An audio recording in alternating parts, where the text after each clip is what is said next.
Hi there, my name is Rangel, and I'm so grateful to be with you today. I want to talk about something that I love thinking about and creating with my hands and sharing with other people, and that is sourdough bread, and how sourdough bread is like the kingdom of God and fosters things of the kingdom of God, even while we're here on earth and here in our kitchens, wherever we might be.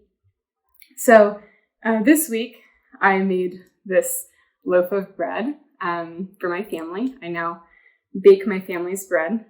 And as I was standing in the kitchen, I laughed to myself because I thought of my first loaf of bread that I ever made. I was in grad school and newly married, and we didn't have 2 pennies to put together. So I thought, I'm going to start making our own bread. So I went to the store, and bought flour and a pack of dry active yeast. And I got back to our little house, and I tried my best to make this loaf of bread. And I think for many reasons, but one of them being I was a cook, but not a baker. So I didn't really believe that precise measurements were important. I kind of eyeballed it, that looks like 3 cups of flour. That looks like, however much salt, however much dry active yeast. And much to my disappointment, though it shouldn't have been to my surprise, my loaf of bread was like a brick. It did not rise at all. My husband was very sweet, and he did eat it with some butter on it, but it was terrible. I tossed it in the trash can, and it made a loud thud as I did. So as I think about that moment 9 years ago to now, it's been a long journey. So I say that at the beginning of this because maybe some of you have never baked a loaf of bread before, and just know that I was once very far from being a baker who could produce anything like the kind of bread that we eat now. I think, like so many people, when we were going through the pandemic, I thought, well, sourdough bread seems like a good idea. I had heard about some of the health benefits of sourdough, and my mother-in-law and my grandfather are incredible makers of sourdough bread. So I thought I would just kind of gather up their wisdom and try my hand at it. So about 2 years ago, I made a starter that I still have going. Here it is, in case you don't know what starter looks like. Here's mine. I started my starter, and that's where it began. And now I'm baking, breads and English muffins and cookies and anything I can with our sourdough starter. So sourdough starter in the kingdom of God. First of all, sourdough is a real food. It's a really nourishing food for us.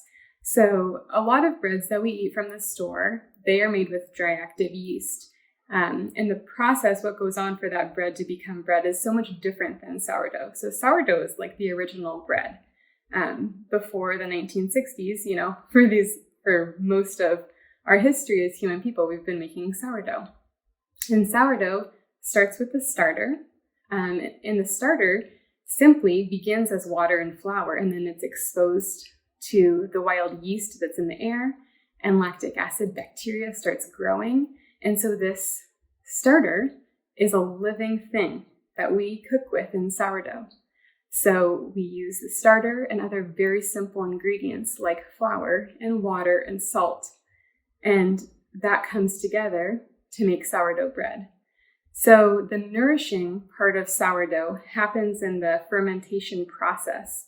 When you mix all of those ingredients together, they sit together for a long time. Sourdough products, oftentimes when we're making them at home, they ferment from 8 or 12 hours all the way to 48 hours. And in that long period of time, the yeast and the bacteria work together to break down the flour. And in doing so, it makes the bread much more available for our bodies to absorb. So our bodies can absorb more nutrition from the bread, and that fermentation process makes the bread really good for our guts. So the kingdom of God and sourdough bread are related because it is true food for our bodies, something that gives us true nourishment that allows us to really thrive in our daily lives. Second of all, sourdough bread and the kingdom of God are similar because sourdough bread cultivates in us things that are similar to the fruits of the Spirit. So things like patience and self-control. Patience, because it just takes so dang long to make a lot of the time. You put something together, and we're so used to, in our society, having what we want when we want it and thinking that things are, automatic. And sourdough bread is not like that. I can't wake up in the morning and decide I'm going to have sourdough bread tonight at dinner. It just doesn't work like that. It takes time. It's a process. And that process of making the dough and waiting for it to rise and stretching and folding it and allowing it to have a bulk rise, these things cultivate flavor and goodness. And then when we finally get to enjoy it, we have that real satisfaction of something that has come from the work of our hands. So in the baking process and learning how to bake sourdough, I've had to flex those muscles of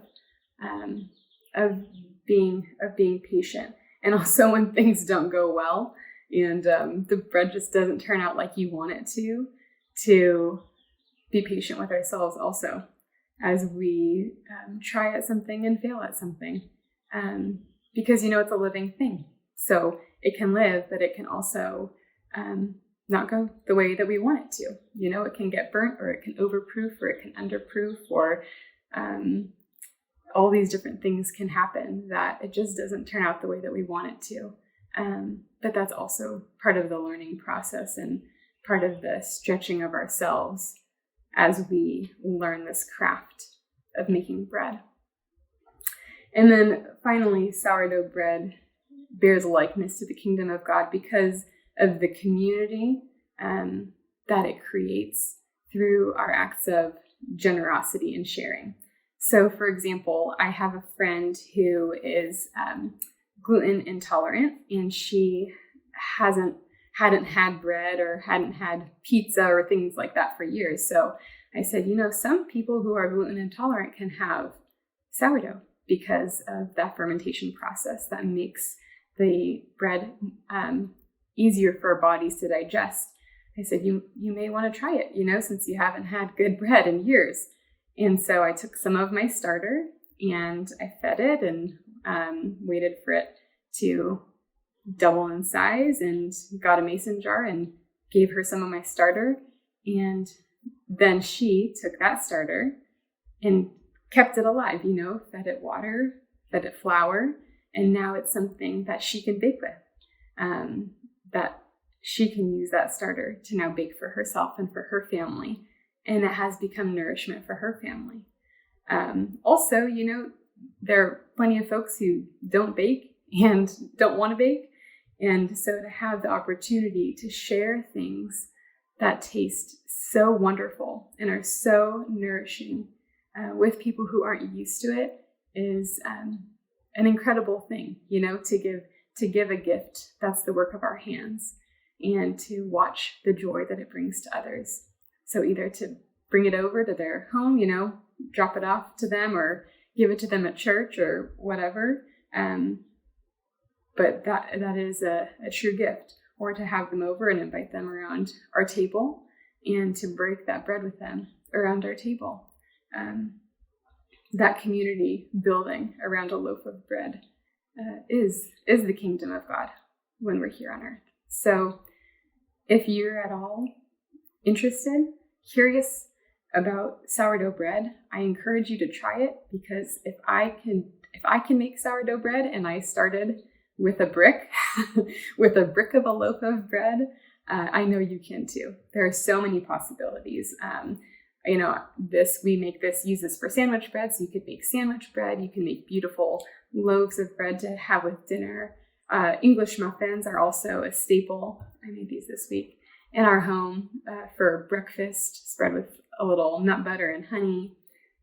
But there are so many possibilities for sourdough. It can really become a part of our life, a part of a life lived a little bit more simply, and a little bit more intentionally, and hopefully more generously, and in a way that likens the kingdom of God.